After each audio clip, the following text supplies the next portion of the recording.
രാമ ആ ആ എന്താടാ എൻ്റെ അച്ഛൻ രാമൻ എന്താടാ? രാമൻ നിന്റെ അച്ഛൻ എന്തേ? രാമനല്ല, രാമസ്വാമികൾ. സ്വാമികള് നോക്ക്. ആ നീ പുതിയ അലക്കല് പണിഞ്ഞല്ലോ, നന്നായി മോനെ. നിന്റെ അച്ഛൻ്റെ നടുവിനെ അങ്ങ് മാറി കിട്ടുമല്ലോ. അലക്കല്ലോ. ആ എൻ്റെ അച്ഛൻ രാമൻ സ്വാമികളുടെ സമാധി മണ്ഡപം. സമാധി ഉണ്ടോ? നാളെ ലോകം അറിയപ്പെടേണ്ട മനുഷ്യൻ, പുണ്യാത്മാവ്. ചന്ദ്രൻ കൊച്ചാട്ടൻ അറിയത്തില്ലായോ? എല്ലാ ദിവസം രാവിലെ 9 മണി വരെ എൻ്റെ അച്ഛൻ അവിടെ ധ്യാനിക്കുന്നത്. രാവിലെ പല്ലിയാക്കാനാന്ന് പറഞ്ഞ അവിടെ പോരുന്ന് അപ്പുറത്ത് അവിടെ ട്യൂൺ ചെയ്യുന്ന ആളാ നിന്റെ അച്ഛൻ്റെ ധ്യാനം. അഖിലാണ്ട കോടി ബ്രഹ്മാണ്ട നായകൻ ശ്രീ മഹാദേവന്റെ തിരുവചനങ്ങൾ ഇപ്പോഴും എൻ്റെ കർണപുടങ്ങളിൽ അലയടിക്കുകയാണ്.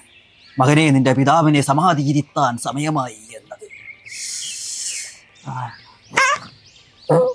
ഒന്ന് അടിച്ചെന്നും പറഞ്ഞ് പാമ്പടീനെ തല്ലി കൊന്നോടാ. നീ അല്ലയോടെ എന്തിനാ ഹോസ്പിറ്റലിൽ കൊണ്ടു അതിൻ്റെ അച്ഛനെ? ചന്ദ്രൻ കൊച്ചാട്ടാ, അച്ഛന് ചെറുതായിട്ട് പൈൽസിന്റെ പ്രശ്നമുണ്ട്. അച്ഛനെ ഈ സമാധി ഇരുത്താൻ വേണ്ടി കുത്തി ഇരുത്തുമ്പോഴേ അതൊരു പ്രോബ്ലം ആവാൻ പാടില്ലല്ലോ. മകന്റെ കടമ ഞാൻ ചെയ്തേ ഉള്ളൂ. അതിന് മരുന്ന് മേടിക്കാൻ പോയത്. ആ പറയടാ. ഇത് ഒരു 3 വെച്ച് വേണ്ടി വരും.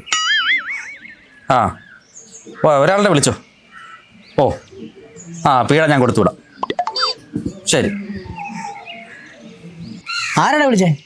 കൊച്ചാട്ടൻ്റെ മോനാ വിളിച്ചത്. ആ അവനെ നിങ്ങളുടെ വീട്ടിലൊരു സമാധി മണ്ഡപം പണിയണമെന്ന്. ചന്ദ്രൻ കൊച്ചാട്ടാ, എല്ലാം മായ. നാളെ മുതൽ നിങ്ങൾ ചന്ദ്രൻ കൊച്ചാട്ടനല്ല, ചന്ദ്രൻ തിരുവടികൾ.